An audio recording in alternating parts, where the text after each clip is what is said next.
Et heureusement pour nous. Parce que comme le frère le dit, nos manières de vivre sont différentes, nos caractères sont différents. Et s'il n'y a pas là l'Esprit de Dieu qui nous unit, c'est ce qui nous rend forts, ce qui nous permet d'avoir ce lien de communion ensemble. La Bible dit d'ailleurs, efforcez-vous. Et parfois, c'est pas facile. Hein, il y en a qui sont durs à supporter. Dans des caractères un peu différents de nous. Hein, bon, qu'on soit devant ou qu'on soit à l'arrière, ce qui compte, c'est d'être dans l'esprit. Dans la parole de Dieu, il y avait des hommes différents. Il y avait des hommes comme Jacques, le pasteur de l'église de Jérusalem, qui était un homme de Dieu très peu de vent. Et pourtant, c'était un homme. D'ailleurs, la tradition l'avait surnommé l'homme aux genoux de chameau. Tout le monde y priait. On n'entend pas beaucoup parler de lui. À l'inverse de l'apôtre Pierre, qui était un homme qui était toujours devant. Pour plein de choses. Bon, quand on est devant, on fait aussi des bêtises. Quand on est trop devant, on fait aussi des bêtises. Mais d'un autre côté, il n'y a que ceux qui ne font rien, qui ne font pas de bêtises. Alors voyez-vous, il faut trouver l'équilibre entre ceux qui sont trop derrière et ceux qui sont trop devant. Nous avons un Dieu d'équilibre. Amen. Il faut qu'on soit là où Dieu veut que l'on soit. C'est ce qui compte en fin de compte dans notre vie. Ce que Dieu vous a donné. Nous avons reçu de Dieu tous une appel différente, une vocation différente. Exprimer sa manière de chanter, ou de témoigner, ou de prêcher. Ça peut être différent. Il y a un frère qui peut venir prêcher derrière. C'est peut-être pas mon cas. Non, c'est pas peut-être sûr, c'est pas mon cas. J'arrive pas à crier derrière le micro. Je parle. Puis il y a d'autres frères, quand il va arriver derrière le micro, ah, c'est pas mal. Bon, ben écoutez, que ce soit l'un ou l'autre, peu importe. Alors certains vont dire sur un, celui-là il m'agace. Et l'autre va dire, mais il parle pas assez fort. Alors même dans tout ça, il faut trouver un équilibre. La Bible dit, écoutez, j'adore ce texte, soyez modérés. Amen. Amen. Et ça régit toute une vie spirituelle. Gloire à Dieu. Toute une vie chrétienne. J'ai pas à pencher d'un côté ou j'ai pas à pencher d'un autre. L'église de Corinthe avait fait cette bêtise. Tiens, j'ai mieux Paul, certains disaient. Ah ben non, moi j'ai mieux Barnabas. Il se tirait la couverte d'un côté ou d'un autre. Non, chacun avait sa manière de faire, mais ce qui comptait, c'était que l'église soit bénie. Amen. De toute façon, le vrai rôle du serviteur de Dieu, le vrai pasteur, c'est l'église est bénie, je suis béni. Amen. Si un serviteur vient prêcher là, et puis que le frère Jonathan le voit en compétition, il dit, oh là, qu'est-ce qu'il apporte? Et je vois l'église qui dit Amen, et dans son cœur, il a un petit pincement, ça, il n'est pas à ta place, Jonathan. Ah oui, un véritable pasteur, quand l'église est bénie, le pasteur est béni. Amen. C'est normal, c'est à ça qu'on a appelé. Moi, j'ai jamais eu l'occasion d'avoir une voiture neuve. Il y a 6 mois en arrière, mon fils en a acheté une. Quand j'ai rentré dedans, elle sentait le neuf, la voiture. Ben, c'était comme si c'était à moi. J'étais tellement content pour lui que c'était comme si c'était moi qui l'avais. C'est normal, c'est mon fils. Et l'église, c'est les enfants de Dieu. C'est nos enfants. On est le berger. Et quand ils sont contents, je suis content. Quand ils ont reçu quelque chose de Dieu, je suis heureux. Amen. Parce que mes frères et sœurs, il est beaucoup plus difficile de se réjouir que de pleurer avec quelqu'un. Il pleure, il va pas bien, le frère. La sœur passe par des difficultés. Je vais le venir, je vais l'aider, ils ont besoin d'aide.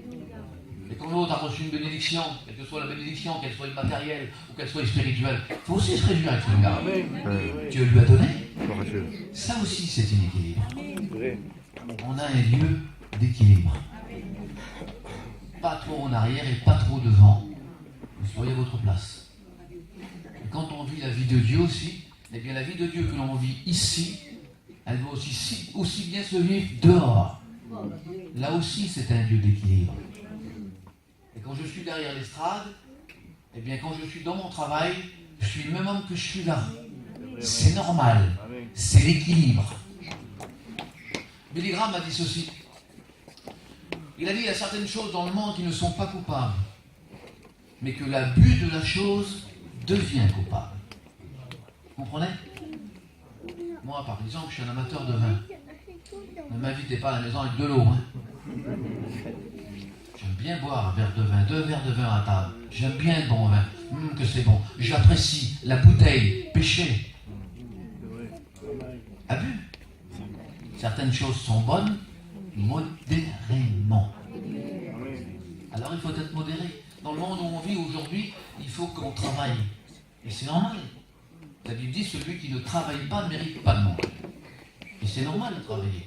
Mais quelqu'un qui vit que pour le travail, c'est un déréglé. Quelqu'un qui part le matin et qui revient le soir à 5 heures, pour moi c'est un déréglé. Parce qu'il arrive le soir à la réunion, ce gars-là ou cette personne-là sont fatigués. Et puis ils insistent à la réunion, mais en fin de compte ils sont ailleurs. La fatigue. Ça peut arriver qu'on a des moments comme ça. Là aussi il faut trouver l'équilibre. On peut tomber sur quelque chose où il faut faire. Mais imaginez-vous 365 jours de l'année. Et que cette personne arrive à la réunion et puis mort de fatigue. Elle n'attend plus la même finale pour sortir. Et puis en sortant, elle dit pas terrible la réunion. Hein. Non, toi pas terrible. Vous trouvez aussi l'équilibre. Nous avons un Dieu d'équilibre. Amen. Et dans la parole de Dieu, il y a malheureusement un homme qui n'a pas eu cet équilibre. Quel dommage pour lui. Et c'est un grand homme de notre temps qui a dit ceci, il s'appelait Saint Jérôme. Il a dit, chez le chrétien, c'est pas le commencement qui compte, c'est la fin que l'on regarde. Alors on peut démarrer sur le chapeau de roue, oui, genre Ananias et Saphira. Tout feu, tout flamme. Mais il faut bien finir. Ça ne suffit pas de bien commencer. Il faut bien finir.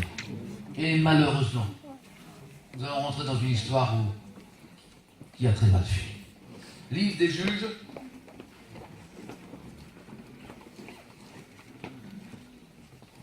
Chapitre 13. Et puis on va lire le verset 2. Parce que ce qui arrive à cet homme-là peut arriver à chacun d'entre nous. La Bible dit que celui qui est debout ne prend pas garde à tomber. Ça peut arriver à n'importe qui. Et puis si on prend conscience de cela, chacun en particulier, ça nous évite de juger l'autre trop vite. Vous comprenez? Ce qui t'arrive à toi peut arriver à l'autre demain. Alors fais attention. Vous avez remarqué qu'on juge facilement les autres, mais quand c'est des gens de chez nous, c'est différent. Hein? Quand c'est des proches, oui, mais alors on tire la couverture de son côté. Non, non, la justice de la Bible, elle est pour tout le monde. Amen. Modéré. Soyez droit. Le Seigneur soit là.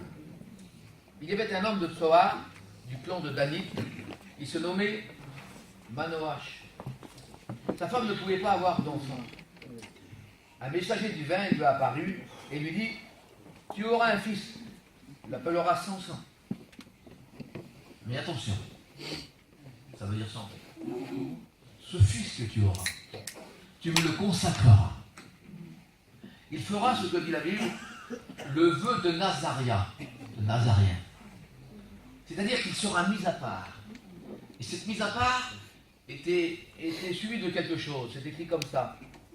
Il ne boira ni vin, ni alcool fort. Et le rasoir ne passera pas sur sa tête, et il ne touchera rien d'impur. C'était le vœu de Nazaria. Dieu avait donné à ce foyer la joie et le bonheur d'enfanter. Une nouvelle vie venait dans la maison. Une joie automatiquement, vous devez comprendre. Et quand cette nouvelle vie, ce foyer l'avait reçue, eh bien le Seigneur dit, prends garde, fais-y attention. Tu feras ça, mais il y a des choses à faire et il y a des choses à ne pas faire. Et quand Dieu a mis dans notre cœur la nouvelle vie par Jésus, il y a donc des choses que l'on a reçues, il y a donc des choses qui sont entrées en nous, mais il y a aussi des choses qui doivent sortir. Parce que le Seigneur ne peut pas cohabiter avec ce qui n'est pas bon. D'ailleurs, il le dit dans la parole, les ténèbres ne peuvent pas habiter la lumière. Quand le Seigneur, dans la Genèse, a créé les temps, et il a dit que la lumière soit. La Bible dit la lumière fut. Mais il existait des ténèbres. Il appela, dit la parole de Dieu, la lumière, jour, et les ténèbres, nuit. Et il est dit tout de suite, c'est terrible, il les sépara. Parce que les ténèbres et la lumière n'ont rien à voir avec. Dans les ténèbres, mes frères et sœurs, rien ne pousse. Vous ne ferez jamais grandir une plante ou une fleur dans les ténèbres. Il lui faut de la lumière, automatiquement. Dans les ténèbres, c'est tout ce qui se fait cacher, il ne se voit pas. Il sera mis à jour un jour ou l'autre. Tout est à nu, à découvert devant celui à qui nous devons rendre compte, dit l'apôtre. C'est le côté ténébreux. Mais côté lumière, c'est la fertilité. C'est la vie. C'est le pouvoir. Et l'un et l'autre ne peuvent pas cohabiter. Pour ça, le Seigneur dit qu'il les sépara. Les deux ne peuvent pas cohabiter. Il les sépara tout de suite. Alors certains veulent dire ce matin, alors le Seigneur est un diviseur. Non. Parce qu'à un autre moment, alors que les eaux étaient séparées sur la terre, le Seigneur dit que les eaux se rassemblent ensemble dans un même lieu. Oui, Dieu rassemble ce qui est de la même qualité. Il rassemble des chrétiens ensemble parce qu'on vit la même qualité, la même vie. On est de la même nature. Et comme le frère a chanté, malgré que nos caractères sont différents, nos manières sont différentes, nous avons le même Dieu. Et Dieu nous donne à vivre ce moment-là. Ils avaient reçu la nouvelle vie. Mais attention, protège-la. Elle pourra faire ceci, elle pourra faire cela, mais elle ne pourra pas faire ceci ou cela. Et puis c'était l'image de la consécration que Dieu nous a donnée quand nous sommes venus à lui. Cette nouvelle vie. Parce que vous savez, si le salut est gratuit, la consécration se paye.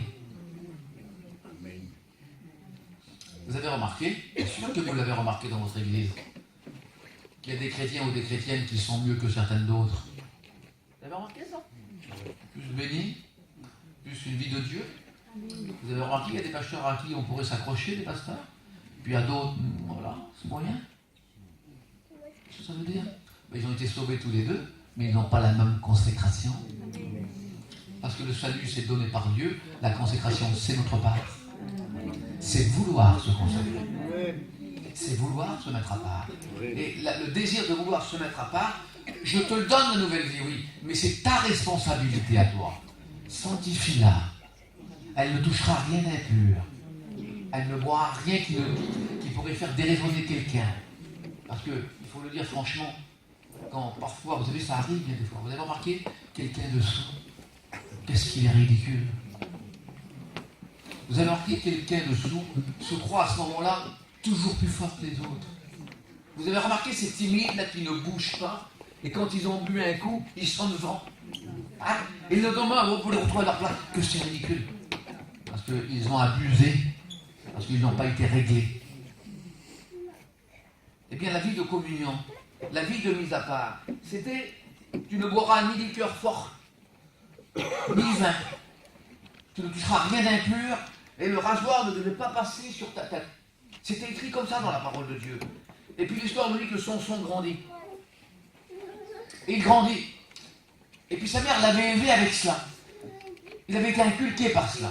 Parce que vous savez, mes frères et sœurs, nos enfants auront ce que nous leur inculquerons. Et croyez-moi, c'est la vérité.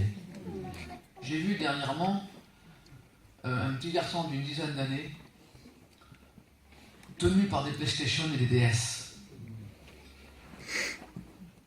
Quand on le voyait s'amuser avec les petits-enfants, il était tout en train d'électer des morceaux de bois puis à faire des gestes comme ça.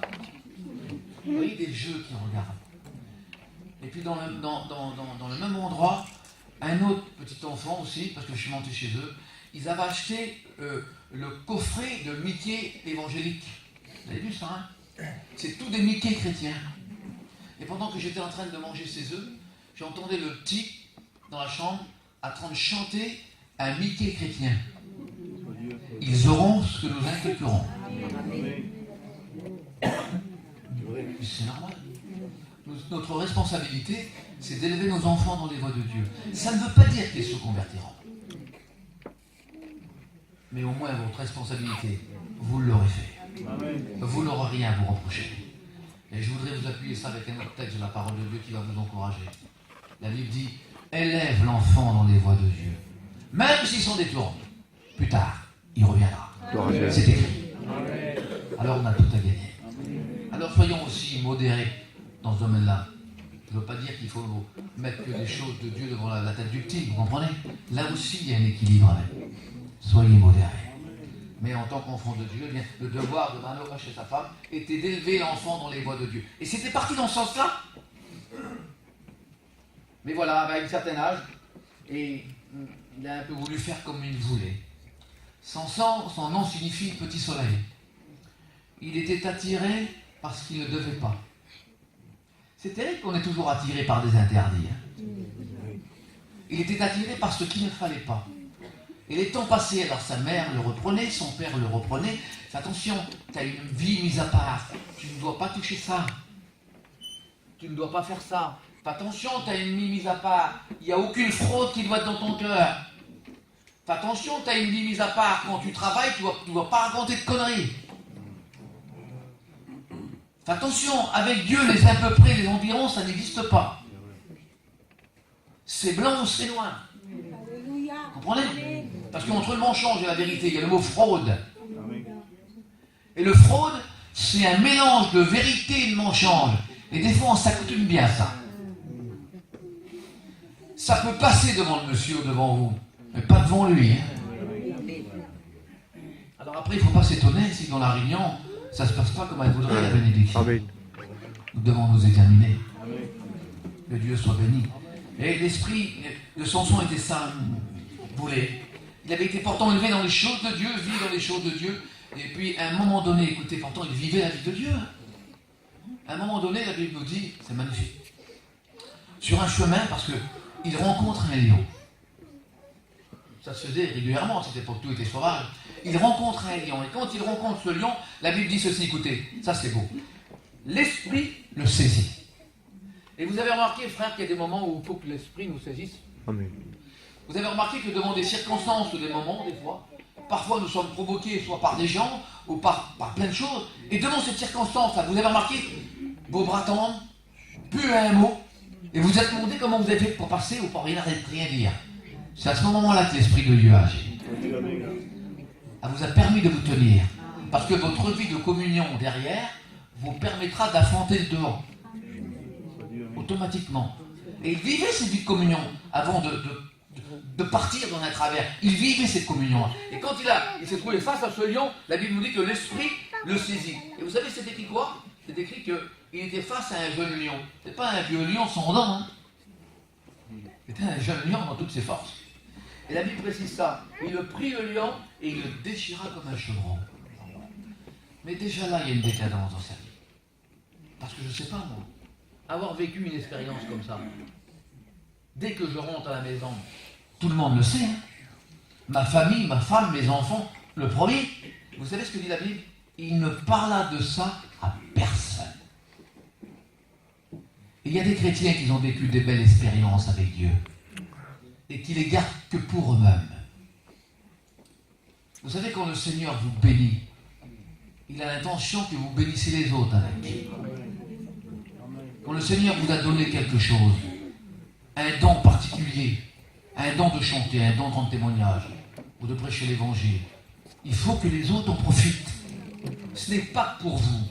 Jésus lui-même, qui était le Fils de Dieu, aurait pu se retirer de ça. Et il a dit pourtant, je ne suis pas venu pour être servi, mais pour servir. Et à chaque fois que vous donnerez, dit la Bible, un verre d'eau à l'un de mes enfants, c'est comme si vous le faites à moi. Alors ça veut dire qu'on n'a pas le droit de garder une expérience qu'on a vécue avec Dieu. Ne vous y trompez pas quand même. Parce que des fois, en écoutant quelqu'un expliquer une belle expérience avec Dieu, peut-être grandiose, tu te dis que peut-être c'est tout simple à côté de ça. Mais si Dieu vous l'a donné, c'est que dans l'assemblée, vous allez tomber sur quelqu'un qui est peut-être en train de vivre la même chose que vous. Vous l'avez écouté, on a un de nos frères parmi nous qui a vécu une expérience extraordinaire avec le Seigneur. Par l'un de vos frères, alors qu'on faisait un séminaire au mois de janvier. Écoutez, les voix de Dieu, sont terribles. On fait un séminaire avec une salle, avec une sono, avec des gens rassemblés, et pendant ce séminaire, Jonathan s'en souvient, on a une réunion dans un couloir. Une réunion dans un couloir. Mais quelle réunion! Eh bien, le frère qui est là est en train de vivre de chez nous une expérience négative énorme. Et il rencontre, après la réunion, dans le couloir, il rencontre un frère de chez vous qui vit la même chose que lui. Et tous les deux se rencontrent, et ils se rendent compte qu'ils ont le même problème, et qu'ils voudraient bien s'en sortir, et le lendemain, ils se donnent rendez-vous tous les deux à la réunion, et tous les deux repartent un peu nouveau. Gloire à Dieu. Alléluia. Est-ce que vous comprenez? Il n'y a pas de petite ou de grande espérance. Si vous avez reçu quelque chose de Dieu, donnez-le.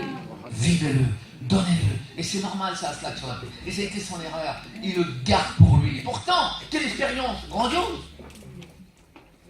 Il venait de déchirer un lion. Ça passe inaperçu pour lui. Et aussi bien pour ses parents, mais pas pour Dieu. Parce que la Bible nous dit que 3 jours plus tard, le Seigneur le fit passer par le même chemin. Et là, il rencontre le lion, qui était mort. Et dedans, dit la Bible, dans le lion mort, dans la carcasse du lion, la Bible nous dit qu'il y avait un essaim d'abeilles avec du miel. Un essaim d'abeilles s'était mis dans cette carcasse du lion là, et puis avait formé au bout de quelques jours du miel. Et la Bible nous dit que quand Samson vu ce miel, il en prit, il en mangea, il se fortifia et il en apporta à la maison. C'est comme ça dans la parole de Dieu. Pourquoi Samson n'a pas parlé de cela? Pourquoi Samson n'a pas voulu repasser par ce chemin-là? Parce qu'il avait dit, l'esprit le fit passer par ce chemin-là. Eh bien parce qu'il venait 3 jours avant de subir un combat. Parce que s'il ne faut pas perdre de vue, c'est que si la Bible dit qu'il a déchiré le lion, n'oubliez pas que le lion ne s'est pas laissé faire. Ça veut dire qu'il a dû prendre des coups de griffe. Ça veut dire qu'il a eu du mal. Et puis parfois, frères et sœurs, on a parfois des épreuves, des difficultés, et puis qui nous laissent des traces. Des mauvais moments qu'on a passés, qui nous laissent des traces, et qu'on voulait tout de suite oublier. Mettre dans les oubliettes. Non. Le Seigneur va en tirer une gloire de ça. Alors il le refait passer par ce chemin-là, et puis il lui montre quelque chose là. Et il lui regarde. Du fort est sorti le doux. Il lui fait comprendre une chose en fin de compte, que derrière toute épreuve, derrière toute difficulté, mes frères et sœurs, il se cache aussi quelque chose de doux et de bon à manger, le miel. Derrière toute difficulté, il y a quelque chose de bon. Alors ne cherchez pas à les éviter. Si Dieu vous fait passer, c'est qu'il veut, peut-être que sur le moment, vous allez voir ça négatif. Mais d'un moment à un autre, vous en tirerez quelque chose de bon. Ne le cachez pas. Un jour, un peintre avait offert à une de ses amies un foulard. Il n'avait pas grosse valeur financièrement. Ce qui faisait la valeur de ce foulard, c'était l'amitié qu'il y avait entre cette femme et ce peintre. Et l'histoire nous dit que, quelque temps plus tard, alors qu'elle était pressée, elle prit son foulard. Et elle ne s'était pas rendue compte que dessus, il y avait un petit récipient d'encre.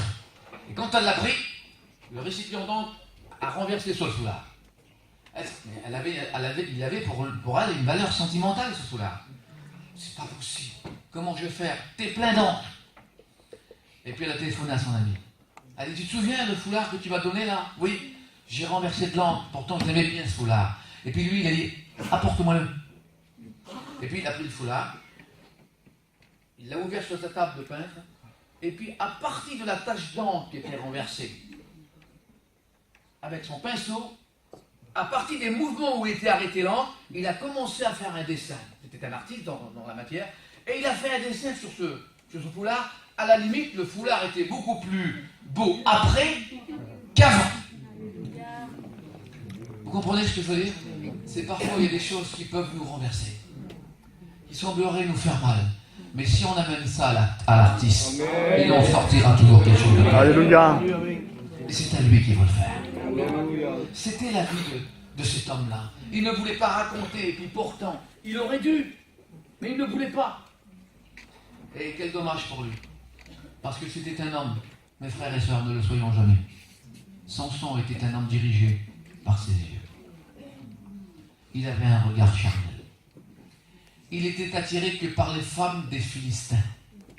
Jamais une de son peuple, c'est terrible. Pour ça que je vous dis tout à l'heure, parfois on est attiré que par des interdits. Que par les choses du monde. Il ne devait pas se souiller. C'était pas son rôle. C'est peut-être un homme saint, mis à part, mais avec le temps, parce que le temps peut être un ennemi. Ce qui a de la valeur aujourd'hui qu'on entend, dans 2 jours, ça peut être différent. Et le monde, j'allais dire le diable, va se charger du temps, justement, pour nous faire oublier ce que l'on entend. Parce que ce matin, on peut dire « Ah, quelle vérité! Que c'est vrai, Seigneur !» Et puis après, on oublie. Et lui, avec le temps, il avait oublié les promesses de Dieu.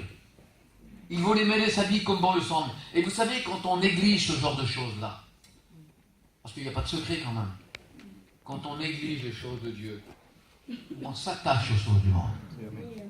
C'est automatique. Quand on s'attache aux choses de Dieu, on néglige les choses du monde. La Bible dit, c'est l'un ou c'est l'autre. Nul ne peut servir 2 maîtres. La Bible dit, Dieu est Mammon, qui est le Dieu de l'argent. C'est terrible, le Seigneur n'arrive pas à trouver d'équilibre dans ce domaine-là.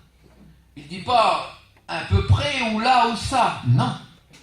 Tu sers l'un, tu négliges l'autre. Nul ne peut servir. Il n'y a pas une part au milieu. C'est l'un ou l'autre. Mais n'oubliez une chose, n'oubliez jamais une chose. Quand vous déciderez de servir Dieu, vous négligerez certainement vos affaires. Mais ne regardez pas ce que vous perdez, regardez ce que vous allez gagner.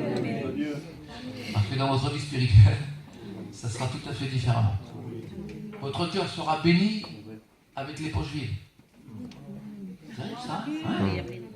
Parce que parfois on a les poches pleines et le cœur vide. C'est un choix. Hein? Les deux, non, tu ne peux pas avoir. C'est un choix. Gloire à Dieu. Et lui, il était penché de ce côté-là. Alors son regard était attiré de ce côté-là. Et puis il a vécu des moments très mauvais. Il avait très bien commencé, mais il commençait à mal finir. Et c'était quand même un dirigeant. Il devait faire des bonnes choses. Il avait des responsabilités vis-à-vis de son peuple. Il était juge. Mais vous savez, quand on néglige nos responsabilités intimes avec Dieu, quand on les néglige, automatiquement on négligera ce qui se voit. Quand on néglige ce qui est invisible, ce qui est visible se néglige aussi. Automatiquement. La vie de Dieu, c'est une vie cachée. Écoutez, je ne vais pas trahir de secret là. Il y a à peu près 32 ans que je prêche l'évangile. Mais quand un homme monte sur l'estrade et qu'il prêche l'évangile, je sais tout de suite si c'est un homme de prière ou pas. Ça ne trompe pas. Quand il vit tous les jours dans sa maison, ça se voit tout de suite. C'est vrai ou pas? Ça ne trompe pas. Le Seigneur dit, on vous reconnaîtra vos fruits. Mais si tu n'en as pas, qui va te reconnaître?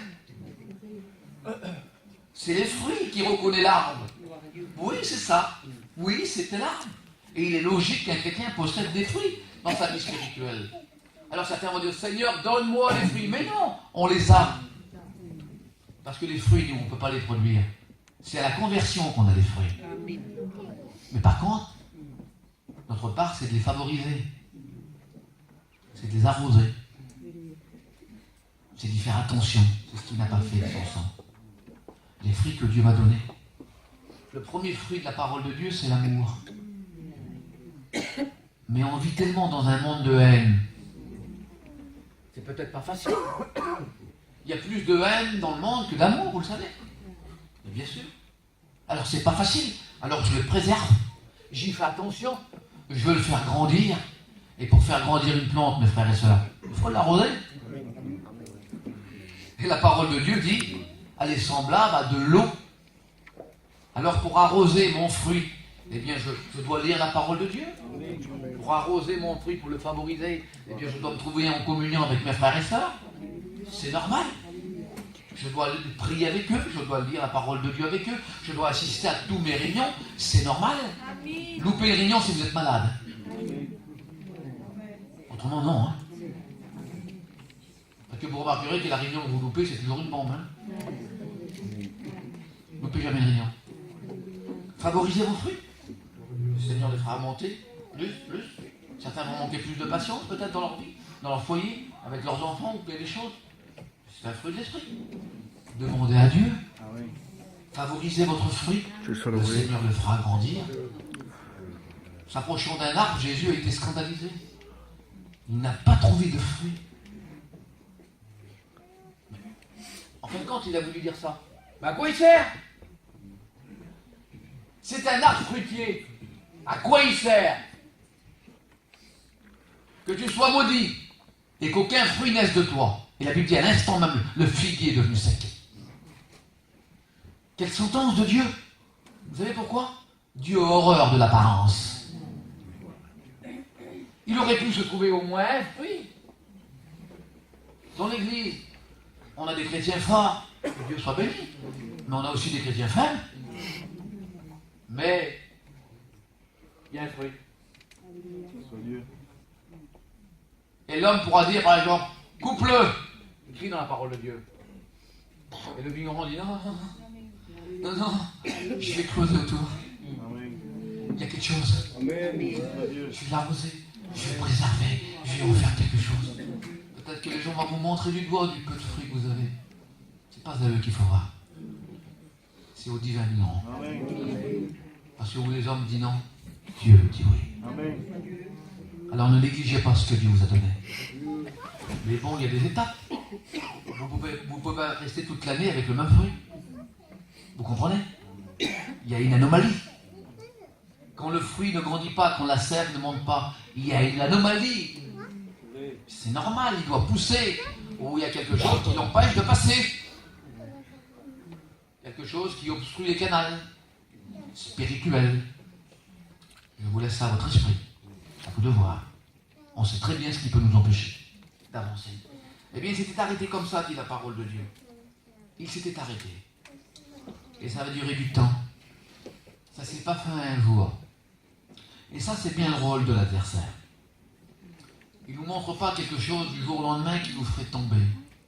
Écoutez un frère qui a dit ça un jour. Quelle vérité. Certains gens ont cru voir dans l'effondrement de la poussière, j'ai lu ça, l'aspect d'une personne. Oui, parce que le diable n'est pas à court d'aspect. Il sait en prendre plein. Et puis parfois, sous le couvert des circonstances, eh bien, il te fait tomber dans un travers. Tu ne l'as peut-être pas vu.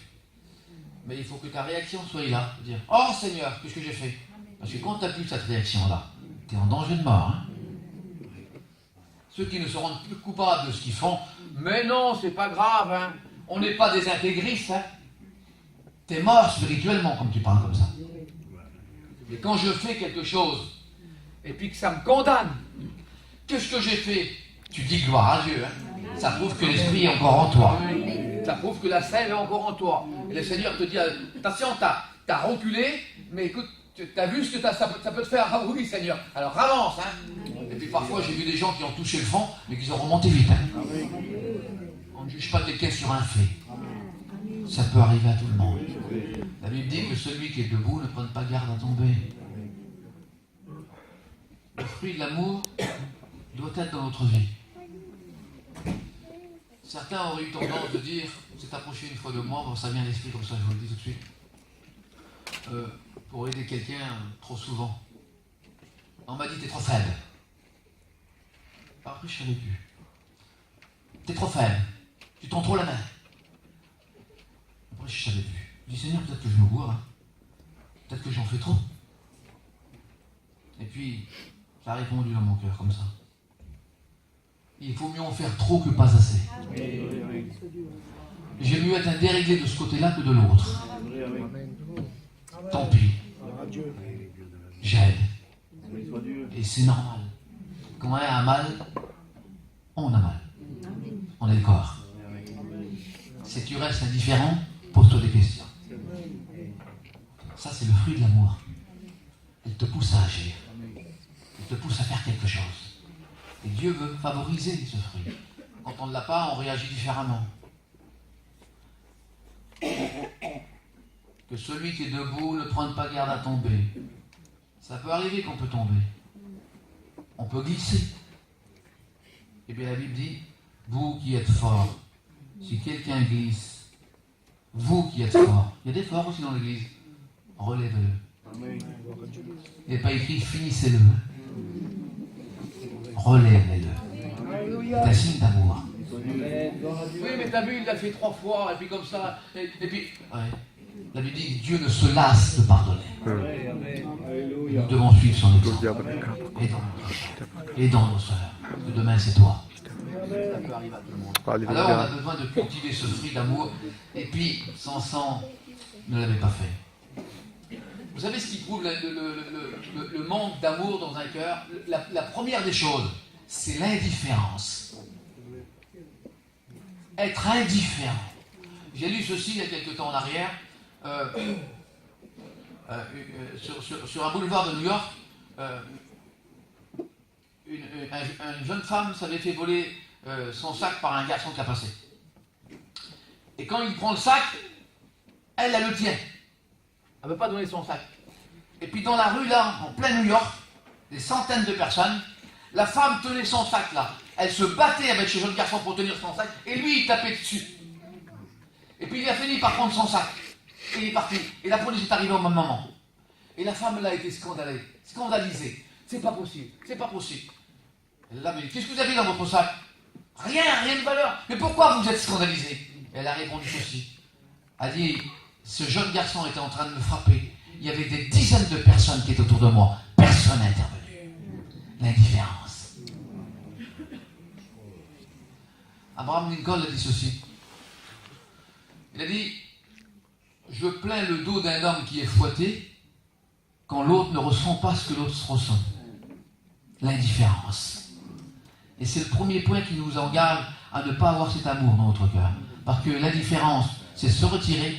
L'amour nous pousse à agir, à faire quelque chose pour Dieu. Et lui, il s'en moquait carrément. Il avait été repris des dizaines de fois, mais il menait sa vie comme bon lui semblait. C'était normal, il se permettait des choses. Il venait sur des circonstances, oui, mais tu comprends, attention, on est sur la terre, hein. On n'est pas des saints. Hein. Vous voyez ce genre de langage-là là? Ah si, justement, on est appelé des saints dans la parole de Dieu. C'est notre mise à part, et c'est normal, on ne doit pas toucher ça, on ne doit pas s'approcher de cela. La Bible a donné une prophétie sur la tribu d'Azer. Et c'est drôle ce verset-là, mais c'est écrit quand même. Il a dit sur la tribu d'Azer qu'il trempe son pied dans l'huile et qu'il marche dans cette direction-là. Parce que l'huile, dans la parole de Dieu, c'est le symbole de l'onction. Autrement dit, tes pieds, où te diriges-tu? Si notre cœur est loin, il faut qu'aussi notre marche soit loin, automatiquement. Alors il y a des endroits, mes frères et sœurs, qu'un chrétien ne doit jamais aller. Certains mariages douteux, soi-disant chrétiens. Oui, mais la famille, quand t'es sorti dans le domaine, t'es poignardé dans les reins comme ça. Hé, chrétien, là. Alors je préfère me faire parler dessus pour ne pas avoir été. Et plutôt avoir été de me faire parler dessus aussi. Vous voyez, il faut trouver aussi l'équilibre à ce niveau-là. Trempe ton pied dans l'huile. Je vais vous donner un tuyau. Quand vous êtes indécis devant quelque chose, parce que vous savez, c'est là le plus grand danger. Quand c'est noir, c'est noir. Quand c'est blanc, c'est blanc. Quand c'est oui, c'est oui. Quand c'est non, c'est non. Mais parfois, il y a des circonstances de la vie qui nous est présentée qui, on ne sait pas ce qu'il faut faire. Vous avez remarqué? Est-ce que je dois faire ou pas? Est-ce que je dois y aller ou pas? Il y a eu des circonstances comme ça. C'est entre deux. Vous savez, le plus grand danger d'un mensonge, c'est quand il est proche de la vérité.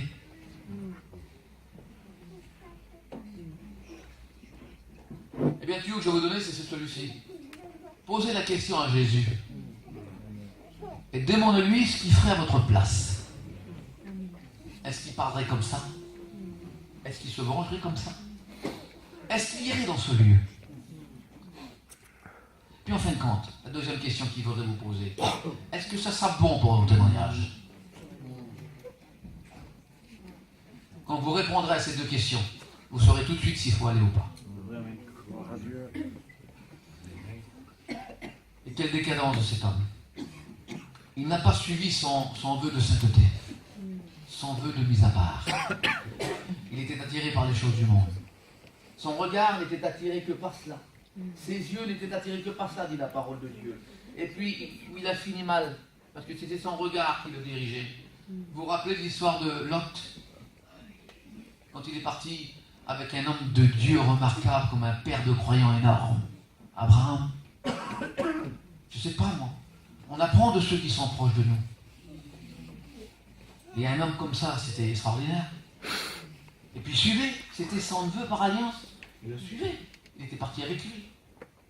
Et puis à un moment donné, il y a de la bagarre pour les brebis, pour l'herbe, pour l'endroit. Pas assez de brebis qui mangent de l'herbe de Lot. Il y en a plus d'Abraham. Et puis ça ne va pas. La partie de travail ou de commerce, elle est plus pour l'un ou pour l'autre. Parce que vous comprenez que plus les brebis ont de l'herbe grasse, plus ils grossissent, plus ils deviennent meilleurs, plus on les vend cher. C'était une affaire d'argent, rien d'autre. Rien d'autre que ça.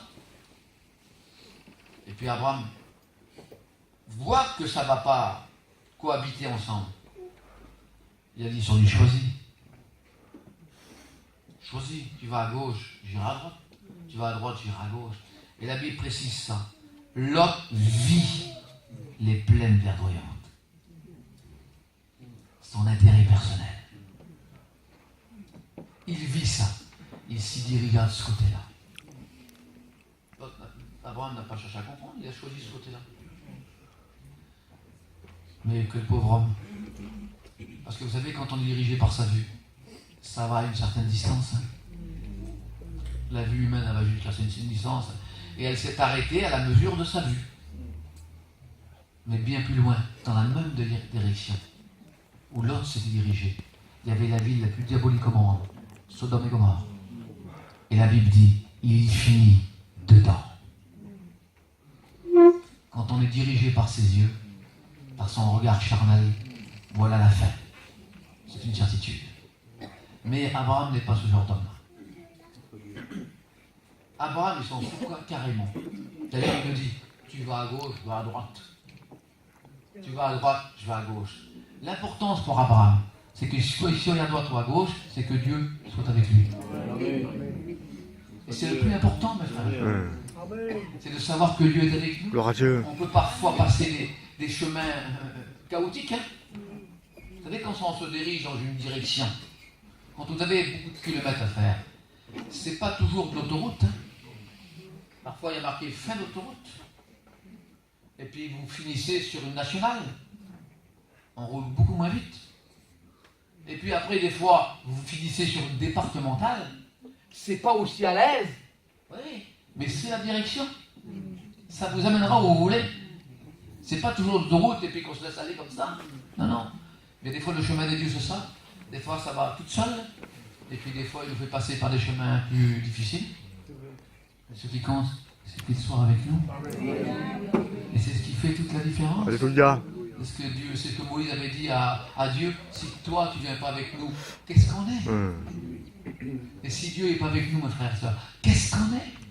Qu'est-ce qu'on vit? Si Dieu n'est pas avec le pasteur en haut là, il bavarde. Si le Seigneur n'est pas avec le chanteur sur l'estrade là, il va dire que des mots, où il va se montrer. Ça sert à rien. Ce qui fait la différence, c'est Dieu avec nous. Amen. Et là, dans ces périodes-là, Dieu n'était plus avec Samson. Il s'était souillé. Il s'était retiré de la présence de Dieu. Et la Bible précise ça, regardez. À un moment donné, Samson se promena dans les vignes de Timna. Il se promène dans les vignes. Il est écrit qu'il ne boira ni alcool fort, ni vin. Il se promène dans les vignes. Ça veut dire raisin pour moi. Vin. Il se promena dans les vignes de Timna. Il se promène dans une chose qu'il ne doit pas toucher. Parce que la Bible dit chacun est amorcé, est attiré. Parce qu'il triomphe parfois de lui. Et dans ce domaine-là, il faut très faire attention, c'est ce qu'on appelle l'équilibre spirituel. J'ai pas à me jeter dans la gueule du loup. Il y a des choses que je dois éviter, que je dois faire attention. Parce que malgré que vous avez été délivré, et je le crois fortement, ne sous-estimez pas la puissance du diable.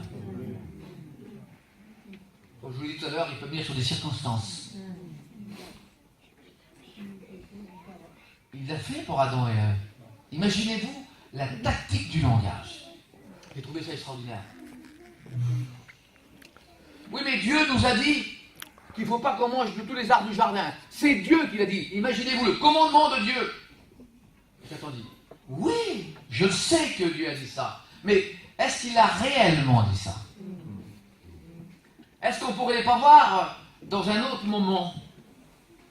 Et il précise, mais si tu t'approches, si tu le manges, tu deviendras comme Dieu. Et ça a germé dans la tête d'Adam et Ève. Comme Dieu, ça veut dire plus de responsabilité, plus le droit de faire ceci ou de faire cela ou de faire comme ça, libre de faire ce qu'on veut. Parce que c'est ce que les gens cherchent aujourd'hui. Hein.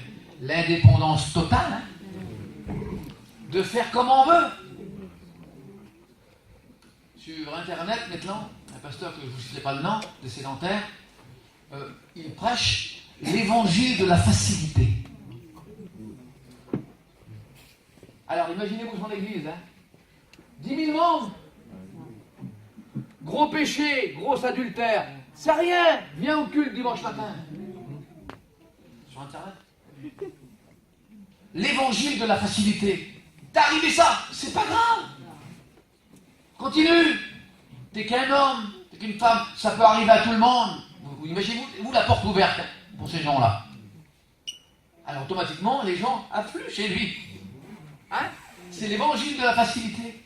Ah ben non. Non. Jésus dit pas ça. Il a dit celui qui doit le suivre doit porter sa croix. Et c'est pas facile, mais c'est ce qui nous tient dans le chemin. Alléluia. C'est ce qui va nous amener au ciel. Parce que vous savez, tout ce qui est loisir et facilité est un grand danger pour l'Église. Est un grand danger. Prenons garde à cela. Il se promène dans les vies de Timna. C'est-à-dire qu'il est amorcé par sa propre convoitise. Mais non, je résiste. Mais non, je tiens, c'est pas grave. Je suis fort. Et il ne savait pas que l'Esprit de Dieu s'était retiré de lui. Comment peut-on imaginer qu'on n'arrive pas à savoir que l'Esprit s'est retiré de nous? Vous avez vécu des moments de relâchement? Moi aussi. Vous avez vécu des moments de négligence? Moi aussi. Eh bien, vous savez, quand je suis négligent comme ça, et que j'arrive à la réunion, je pourrais me mettre dans un trou. Surtout qu'on ne m'appelle pas Seigneur. Parce que j'ai rien à dire. J'ai négligé. Je sens que j'ai négligé. Ça me dit. Mais lui, il dit, il ne savait même plus que l'Esprit s'était retiré de lui. L'astuce du diable était d'éteindre en lui l'Esprit, mais alors vraiment petit à petit, sans s'en rendre compte. Et ça, c'est vraiment une astuce du diable. Et après, il se rend compte qu'il est vidé, qu'il n'y a plus rien. Et là, croyez-moi que vous vivez dans un moment de désespoir. Et puis là, tout est bon. Hein. Il se croyait fort, il était vraiment faible. Il se promenait près des villes de Timna, tout proche de la tentation. Vous savez, frères et sœurs, un feu, c'est bon, hein? Un feu, ça réchauffe. Un feu vous éclaire. Un feu vous attire. Mais si vous vous approchez trop près, il vous brûle. Il y a donc une modération, un équilibre que Samson n'avait pas trouvé. Soyez modérés, dit l'apôtre Paul, en toutes choses. Timna était aussi une frontière. Une frontière entre les Philistins, qui étaient les ennemis jurés d'Israël, et Israël. Ils se promènent entre les deux, dit la Bible. Et puis, moi j'ai remarqué quelque chose. J'ai remarqué que les gens qui vivent près des frontières de certaines villes déteignent sur les autres. J'ai remarqué ça, moi. Peut-être que je vais vous expliquer ça plus clairement. Vous n'avez peut-être pas l'occasion de voir ça ici. Mais nous, on a des gens de famille qui sont sur les frontières d'Alsace.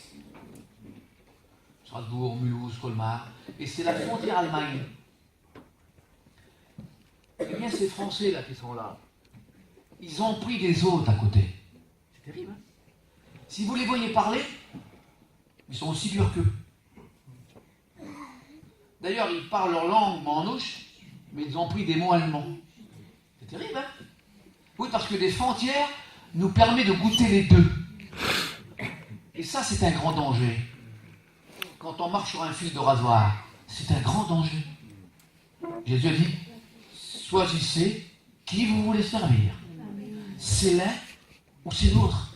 Et Samson se promène là. Quelle décadence dans sa vie. Quel danger pour lui. Et vous savez qu'il a fini mal malgré tout. Alors on peut, c'est vrai, avoir un bon commencement et finir très mal pour ne pas avoir préservé la vie nouvelle que Dieu nous a donnée. Alors mes frères et sœurs, je terminerai avec ça. Ne suivons pas cet exemple de Samson. Ça a été un soleil qui s'est éteint. Il a bien commencé, il a malheureusement mal fini. Il n'a pas été un exemple de témoignage à tout niveau. Il s'est donné la mort. Vous vous rendez compte qu'on peut bien commencer et mal finir? Ouais, ça peut arriver. Et je voudrais vous dire dans cette matinée qu'on vit des temps où il ne faut vraiment pas mal finir. On vit des derniers temps aujourd'hui. Il faut s'accrocher à Dieu. Amen. Il faut garder sa vie de communion, sa vie de sainteté mise à part. Sa vie de cachée avec Dieu mise à part. C'est indispensable de l'avoir. C'est une mise à part avec Dieu. Oh, certainement que ça va vous coûter dans votre corps charnel. Parce que le corps ne veut jamais rien faire. Il était attiré que par le manger et le repos. Il n'aime pas le jeûne et la prière. Le corps, c'est vrai. On le sait tous quand même. Hein? Il n'aime pas ça. Mais Dieu nous demande de nous sacrifier plus que jamais. Et à ne pas non plus nous contenter de nos 3 réunions par semaine. Parce que la vraie vie de Dieu, c'est pas là, hein. C'est ce soir. C'est dehors. C'est ta vie avec le Seigneur, ta vie de communion, ta vie de partage, ta vie de foyer, la parole de Dieu, la lire chez toi. Est-ce que tes enfants t'ont déjà surpris en train de lire la Bible? Ou alors d'avoir une conversation avec ta femme, de parler de Dieu. Est-ce que tes enfants savent ça? Vous comprenez? Et là, on est tous dans le loup. On a besoin de cela avec le Seigneur. Alors quand notre vie intime avec Dieu sera faite, automatiquement elle débordera sur les autres. Et le premier débordement, c'est vos enfants. C'est votre vie de foyer. Il faut que les enfants voient ça. Et hier après-midi, on était voir le frère Pachai. On a passé un moment avec eux magnifique. Et puis une soeur a rendu témoignage de sa petite qui a 9 ans, qui voit vivre ses parents la vie de Dieu. Elle a dit sur elle, maman, je veux prier avec toi tous les jours. À 9 ans. Elle a pris sa Bible, elle l'a mise par-dessus la Bible de sa mère. Elle a dit, maman, quand tu la rouvres, je la rouvre aussi. Je crois qu'il n'y a pas une chose qui peut réjouir plus les parents que ça. Mais provoquons-le. Alléluia. Vivons-le chez nous. Cette vie de consécration, ne suivons pas cet exemple d'homme qui a tellement mal fini. Et c'est pas le moment de mal finir. Surtout pas. Alors plus que jamais, vivons cette vie de Dieu. Mettons-nous à part. Nous ne nous promenons pas dans des endroits qui peuvent être un danger pour nous. Un chrétien a une limite. Dieu a dit, j'ai donné des limites à la mer. Et vous savez ce qu'elle est la limite de la mer? Le sable. Le sable, la mer. Vous avez remarqué que la mer, elles font des bateaux en deux en acier. Énormes. Ils sont ballottés comme ça, jetés sur des rochers. Ils s'effondrent. Et tu dis que le sable arrête la mer? Oui. C'est écrit dans la Bible, ça. Mais c'est quoi? Un grain de sable, c'est insignifiant. Oui. Mais des milliers ensemble. C'est la force. Et c'est ça l'Église. La Bible dit, si 2 s'accordent, ils reçoivent. Imaginez si toute l'Église s'accorde. Combien de choses que ça fait? Alors nous avons besoin plus de consécration à Dieu. Samson l'a négligé, on ne doit pas suivre son exemple. Mais suivons l'exemple de la parole de Dieu. Suivons l'exemple de l'apôtre Paul et bien d'autres encore, qui se sont mis à part avec Dieu. Vivez votre vie de Dieu chez vous. Ça débordera ici. Ça débordera ici. Vivez votre vie de communion avec le Seigneur. Ne la négligez pas. Ne négligeons pas ce que Dieu nous a donné. Mais faisons-le valoir afin que le Seigneur puisse nous bénir chacun. Nous te rendons grâce. Nous te bénissons pour la parole de Dieu. Merci parce que tu es vivant. Tu m'as fait comprendre encore ce matin que j'ai besoin davantage de consécration. De mise à part avec toi, mon Seigneur, dans ma vie, mes enfants, mon foyer. Malgré mes manquements, mes faiblesses, Dieu sait que j'en ai encore, Seigneur, que j'ai besoin de ta grâce dans ma vie. Merci pour l'Église, merci pour le partage des frères et sœurs ensemble. Merci parce que ta parole nous instruit, mon Seigneur. Et elle nous demande encore à prendre garde. Ce n'est pas bien commencer qui compte, c'est bien finir. Amen. Permets qu'on puisse le faire dans notre vie, qu'on devienne de meilleur en meilleur. Oh, à la gloire de ton nom, merci pour la parole de Dieu. Dans le nom de Jésus, pour la gloire du Seigneur. Amen. Que chacun loue le Seigneur maintenant. Amen. Gloire à Dieu.